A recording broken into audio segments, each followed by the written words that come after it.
Hi there, this is Chris from PC Gamer, and I'm joined by Tom Senior to show you through the Twilight Arbor dungeon of Guild Wars 2. This is a level 50 dungeon that no one's ever seen before. We can show you up to the first boss.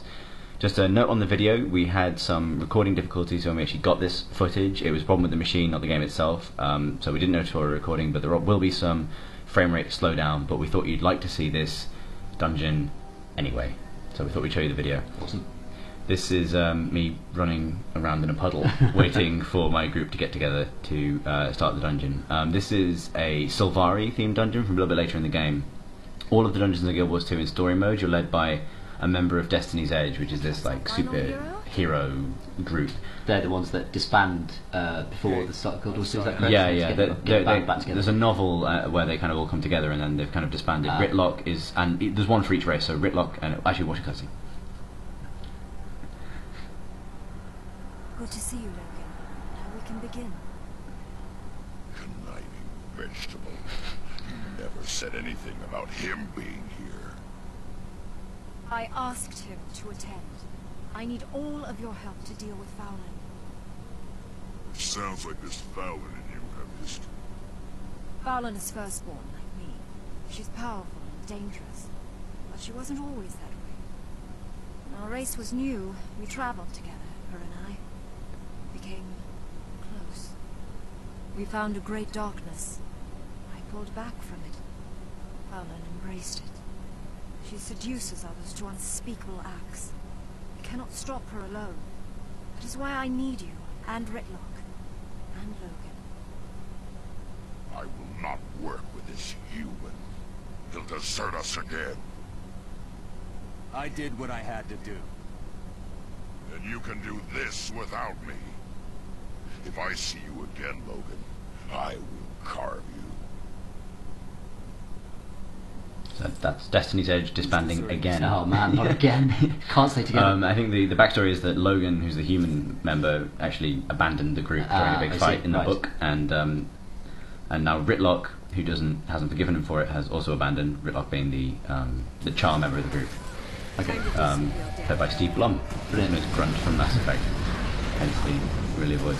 So why are we here? What's the? So we're tracking down a sort of an evil Sylvari called Fowlin, who, well, the Sylvari are the sort of a really young race. It's interesting. They're kind of Guild Wars to take on elves, but instead of being incredibly old, they're incredibly young, and they've never really encountered things like death or evil before. So they're the leaf people. Yeah, they're made of trees. Yeah. And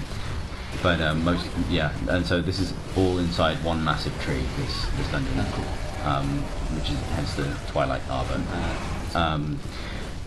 Hell of a lot of punching spiders. I'm playing a Guardian, who is a kind of magic-based melee character, really good at putting up shields and things. And I'm playing with 4 members of the Guild Wars 2 QA team who run these dungeons all the time. So we make pretty quick progress. They know exactly what's coming. They do this 4 times a day. Yeah. So this is how they introduced a mechanic, which is rescuing Sylvari prisoners from these pods. And every time you open one of these pods, there's a chance that the person inside will be a bad guy, right? So it's another mob to fight. Otherwise, there's a chance that there'll be a good guy, in which case you get a buff. It means that if you run out of health, you'll still get all your health back. Wow, that's potentially awesome. Yeah. And the odds of that happening are kind of like a closely guarded secret, but it's this kind of risk-reward thing of freeing the prisoners and getting the awesome buff versus having to fight another mob, which if you're in the middle of a tough fight can be difficult. So how challenging are these fighters compared to most villains you'd encounter, like at level 50? We are clearing. It's not. Actually, to be honest, it's not that different from clearing sort of regular event mobs. We're kind of using the same strategies we would be. You can see the markings on the ground for where AOE is coming in. Yeah. I'm currently using two-handed sword, which allows me to throw out this AOE. Oh, see, we got we've got 3 saved ones in a row, which is statistically unlikely. Good go. And then and a bad guy. So when does that buff kick in? Is it just when you're? It's immediate. Well, you get it immediately, and your entire team gets it. Yeah. Or I think maybe in a radius around the original thing. But the idea is to try and use it as sort of a backup, right? So you kind of like try and stock up on it before you go and take on the boss. Yeah. So these guys individually aren't much of a problem, but we can't fight too many of them at once. The health bars are pretty chunky. I'm in a sort of DPS mode at the moment, so I've got two-handed sword, which allows me to do AoE, and I can still sort of plant down some shields and do some healing stuff, but it's nowhere near as effective as it would be if I had a shield. And that's because we're only fighting sort of one enemy at a time. But even then, you can see I'm losing big chunks of health. I'm being supported by a warrior who's placing that banner down, the banner of defense, which is again helping. And we've also got a necromancer with us as well, and a thief. I guess the thing we always talk about with Guild Wars 2 is that no one has, everyone can do a bit of everything. So Yeah. do you still take roles within this group, so that if there's someone who's dedicated to supporting you? It's less cut and dried than other MMOs. Like it's more about making sure that you can handle different kinds of damage wherever that comes from. So it may be that you're, for example, firing an arrow through a light field cures poison. So that in that sort of situation where a mesmer and a ranger can do the job of a healer, you know what I mean? And so it's sort of, you're still kind of achieving the same things in terms of soaking up damage and dealing out damage, but you're achieving it collectively and in a much kind of more broken down way.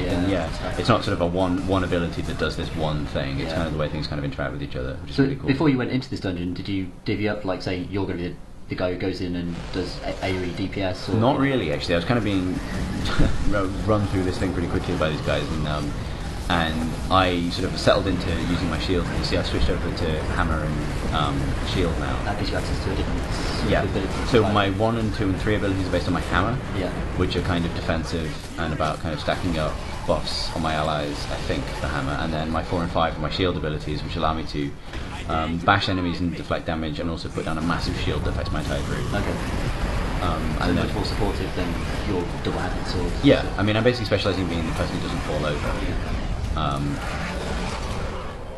And maybe falls over a little bit, but just like go back up straight away because of the buff. Yeah.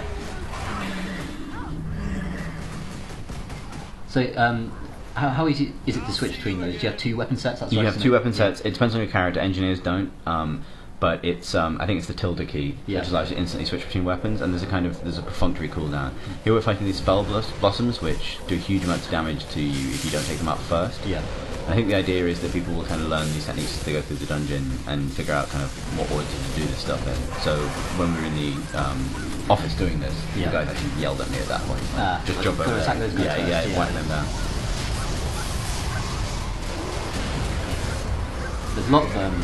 There's a lot going on in Guild Wars 2 fights.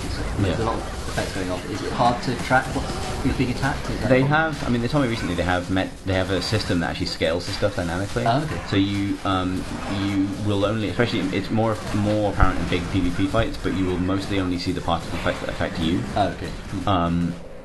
There's still lots to track, obviously, but I think at that point it becomes sort of reasonable that there's not a lot of irrelevant data. Right? There's a lot being thrown at you, but. So let's say like a guy across the other side of the fight is throwing a fireball, you might not necessarily see that fireball. Or it might be smaller. Okay. Sure. If it's not coming for you directly. Yeah. So this is the first boss, and this is about as far as we can show in this dungeon, unfortunately. But this Spider Queen is all about kind of trying handling these minions, which are being mopped up really effectively by our elementalists. You see the big patch of fire and that sort of flame that just kills them as they come out, I guess. Yeah. Where I'm sort of, I guess, moving into a tanking role, like you were talking about playing roles, but I've just decided to hold this person here and constantly remove conditions for myself. This dungeon is really about being able to deal with poison. Like, almost every enemy in this dungeon can poison you quite badly, and therefore, like, the Guardian's ability to kind of shrug off status effects, or like what I mentioned earlier, the combos between different classes can be really, really useful. Yeah. You played sort of the lower level dungeons as well. How does the level 50 dungeon compare to those in terms of complexity and difficulty? This is story mode. Story mode is kind of intended to be run through fairly easily by a pickup group. Okay. Explorable, I didn't end up playing this dungeon in Explorable, but Ascalonian Catacombs, which people who played the beta will, some of them will have played, does scale, like, get dramatically harder when you go into Explorable. And I saw a little bit of this sort of where they showed me where the hooks were for Explorable mode. So things that might be walled off in this can branch off and become explorable wings of the dungeon. In terms of how it compared, I actually found that this was about as hard as Ascalonian Catacombs, given the level difference. Like, it was still, it took about the same amount of time. There were some challenges later on that required a bit more thought, and we were lucky that we had a team that was very experienced. And I guess both times I've played through these, I've had teams with me that knew what they were doing. it is designed that you kind of will get through it the first time to see the story, see these cutscenes like the one we're about to get. Yeah. And then when you go through the dungeon subsequently, it's about kind of really trying to figure out these encounters and trying to do them successfully. I was told actually that the hardest stuff in the game, the level 80 dungeons, there are very, very few people at ArenaNet who have beaten them yet. Oh wow. And even then they've had a hard time with it. Okay. They made the interesting point that they kind of have to build all this stuff to be significantly harder than they can do in order for the players to be able to. They expect the players to exceed their well, I mean, you can imagine they are only 50 people. You're going to throw thousands of people at it. Someone's going to. Yeah. Well, taking this guy out. So we've got another cutscene coming. I like new places. Just go for the Chamber of Envy. Expected this from Ritlock, but not from you. I really love that chamber. Not. Wish it was mine. Your schemes and you insult me. Done. Finish this on your own. And another member of Destiny's Edge runs away. Just hate each other. Yeah, they do. Apparently they've all got to come together at the end in a kind of bringing the band back together moment of victory, but hey.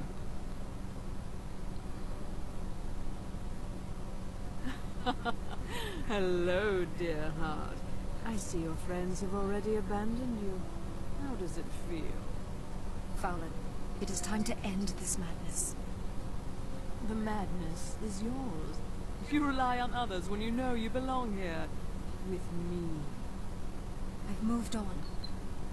We shall see, dear heart. We shall see. 3 of my champions are here. I look forward to seeing how you and your remaining allies fare against them. And unfortunately that's about as far as we can show you in this dungeon. But I'm guessing you fight all those We do fight all 3 champions. Interestingly though, that's the same structure as Ascalonian Catacombs, where there are also 3 bosses, so it'll be interesting to see if that's the kind of structure they roll out across the board. Yeah. Risky strategy here of opening both boxes at once and losing. Yeah, you got both mobs. Yeah, Damn it. indeed. Normally not a good idea to try and open those things in the middle of fights, but you know. When you roll with QA guys, you do what you like. So yeah, and here we go. Now I'm about to finish the episode, so thank you for watching. And keep checking PCGamer.com for the rest of Guild Wars 2 week. Absolutely. Bye. Goodbye. Destroy those spell blossoms before they tear us apart.